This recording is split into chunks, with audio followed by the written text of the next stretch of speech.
Hi, my name is Michael Morris. In January of 2023, I was diagnosed with prostate cancer.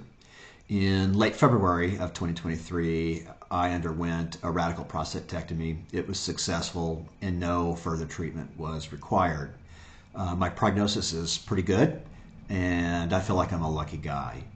I wanted to make a video series because I found that from the point of diagnosis on, things happened really fast, and I had a lot of activities I had to be involved in, and I was on a learning curve that was just unbelievable. I had to understand so much about prostate cancer in order to make a very consequential decision, which was how I was going to move forward and receive treatment. And I had choices, as anyone with prostate cancer usually does. So I want to talk about that and share some of my insights and some of the things I learned along the way.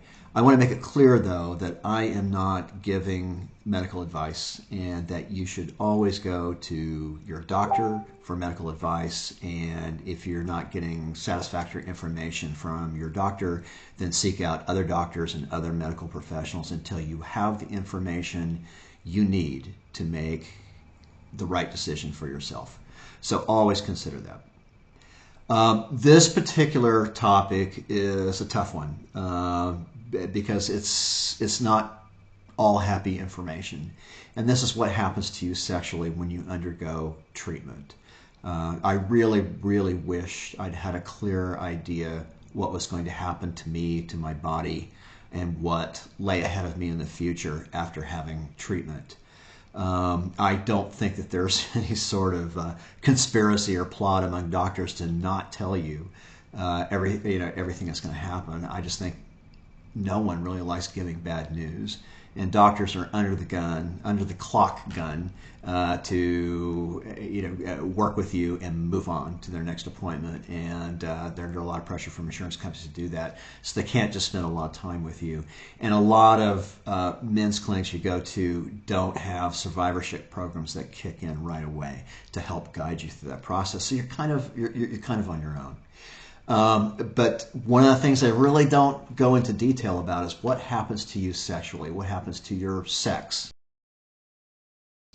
And by that, I mean your genitals. So I'm referring to your testicles, your penis, your prostate, the whole lot. So that's what I mean when I say that. But some things change permanently, and some things require a little bit of recovery on your part to get back to where you were. So I want to talk about that a little bit. When I looked at treatment paths and was beginning to hone in on having a radical prostatectomy, there were two things that they told me about having an RP, and it was most likely it was going to be a non-nerve sparing radical prostatectomy.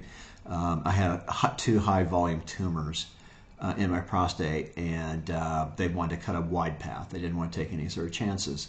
And so that meant that I had no nerves left, and they made it very clear to me that when you've gone through a prostatectomy, it's very difficult to have the kind of erections you had before surgery, that they would be much diminished. And if you had non-nerve sparing radical prostatectomy, there's no chance at all that you could ever get an erection under your own will, one that your own body could produce without some assistance.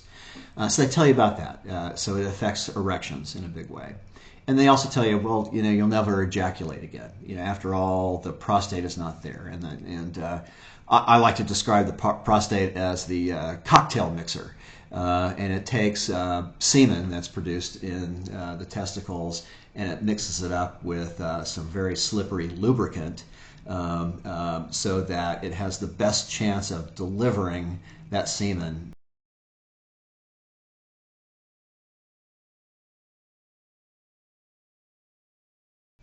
And then they assure you that you'll still be able to have orgasms, except they'll feel different. I learned, anytime there's a little word that sticks out, sometimes you have to learn that those words are euphemisms. I know that all of you have been to the doctor one time or another when they said, you're going to feel a little pinch, or you're going to feel a little pressure. That's the one that really gets me. You're going to feel a little pressure. When I hear that term, I know that I'm in for a world of hurt, at least for a few minutes while they do something. You're going to feel pressure. Yeah, I'm going to hurt. Why can't you just call it that? And the same applies here with orgasms. They're going to feel different. They're going to feel more than different. They're going to be a whole new world, a whole new landscape. And I want to make it very clear from the point of view of someone who's had a non-nerve sparing version of prostatectomy. I will never, ever be able to have orgasms or to feel the way I did with orgasms in the past. That time has passed, and now I'm creating a new way forward sexually. This is really tough to hear. I mean, this is really a death of a part of you, and which leads to a rebirth of sorts. And we can talk about that later. Again, I'm not trying to terrify you, but you really need to know this. You really need to know what you're stepping into and what you're facing.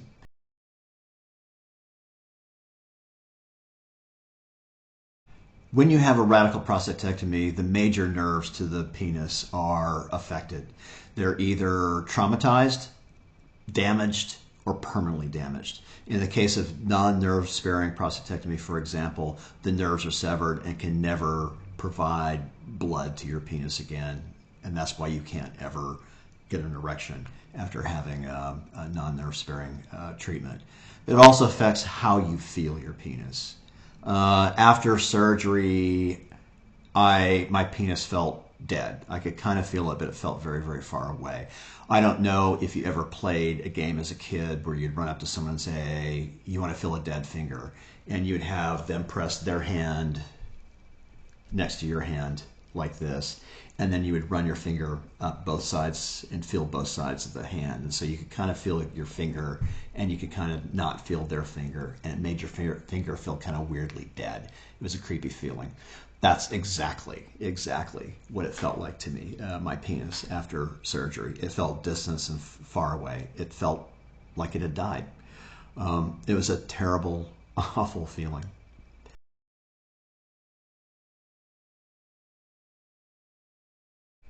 So I'm starting there, the lack of feeling, to talk about part of the arousal system that takes place with men.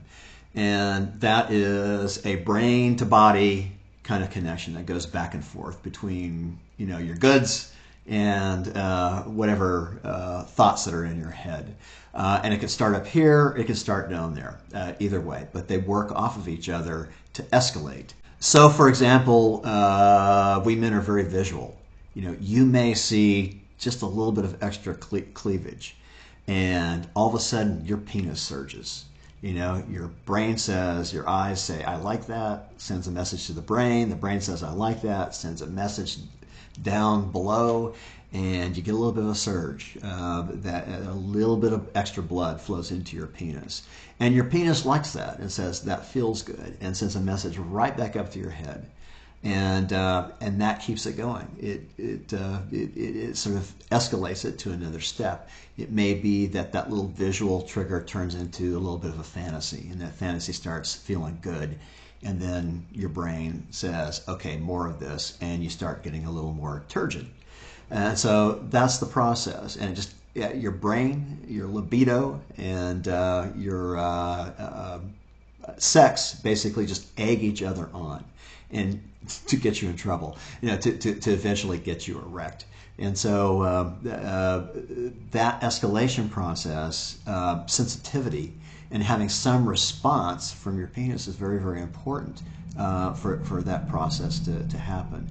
So that gets disrupted along the way, and you have to figure out a way how you can get the message back and forth, how you can work back and forth between your brain and your body. And there are ways to do it, but it's really, really challenging, and it's different. It won't be the same.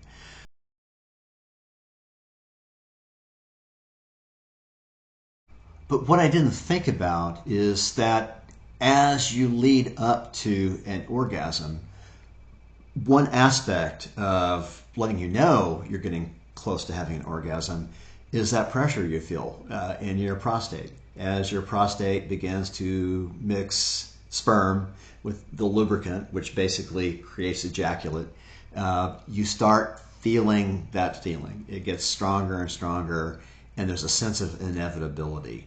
It's as if you're riding that roller coaster and up, up, up you go, and you know when you're cresting the top of it, and you know that pretty soon it's going to be wee all the way down. Well, you have that sense of inevitability. It's like, here I come, here I come. Another reference is a song we all know, Hold On, I'm Coming. We know exactly what that feels like. The song really conveys that sense of inevitability. But that's part of getting you to that point where you can have an orgasm. That's now disrupted too because you don't feel that sense of fullness. So how do you crest that last part of it? So these things profoundly change how you have orgasms. And again, I want to say this, and I don't want to say this to be hurtful, but you're gonna have to say goodbye to how you have orgasms today. And I want to assure you that there's a lot of great things you can learn in sexual recovery programs where you can learn to have very satisfactory orgasms. And many men will say that they're even better than that, that they've learned a new way to have orgasms, and it's a fuller experience. And they even will say that they'll have longer periods of orgasming when they do so. So there is hope if you really, really, really put your shoulder into the work as you're recovering. There are things you can do to get back a really good, satisfactory sexual experience. But I got to tell you, it's a tough road, and this is the stuff that I didn't know, and was a shock to me. And I feel like when the medical community does not share this stuff with us and doesn't make it a priority for us to know, I feel like in a sense they're making the decision for me, and I'm not actively part of the decision.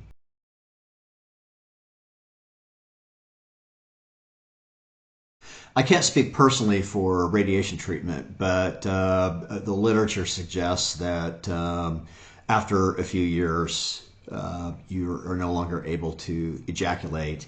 And I believe that the degree of erectile dysfunction after 3 to 5 years is about the same as having a radical prostatectomy. So I think they're roughly the same. Nonetheless, it sounds to me like these same issues will present themselves for someone who's undergone radiation.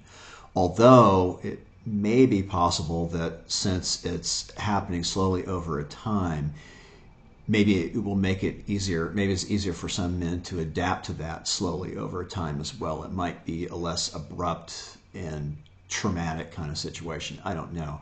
I would love to hear men who've gone through RT and then recovered talk to me about their sexual recovery and hear what their experiences are. But I would imagine you're facing the same issues. And then again with ADT, this profoundly affects your libido. And so that throws another wrench in the works.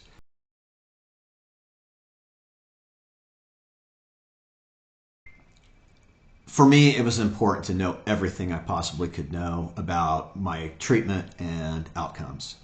I wanted to know the ugly as well.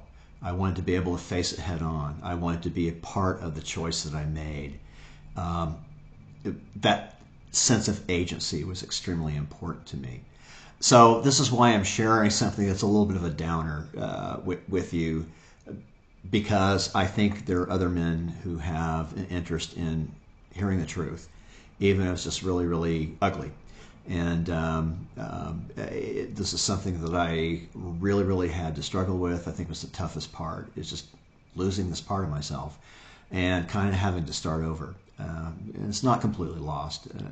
And there are lots of great things going on in sexual therapy treatment that will help you. And there will be new discoveries that you will make sexually that you may have not made before, because you're going to be getting creative in recovery. But it will never feel the way it did You'll never have that sense that you've got a lightning bolt between your legs. That is gone. And you need to know that.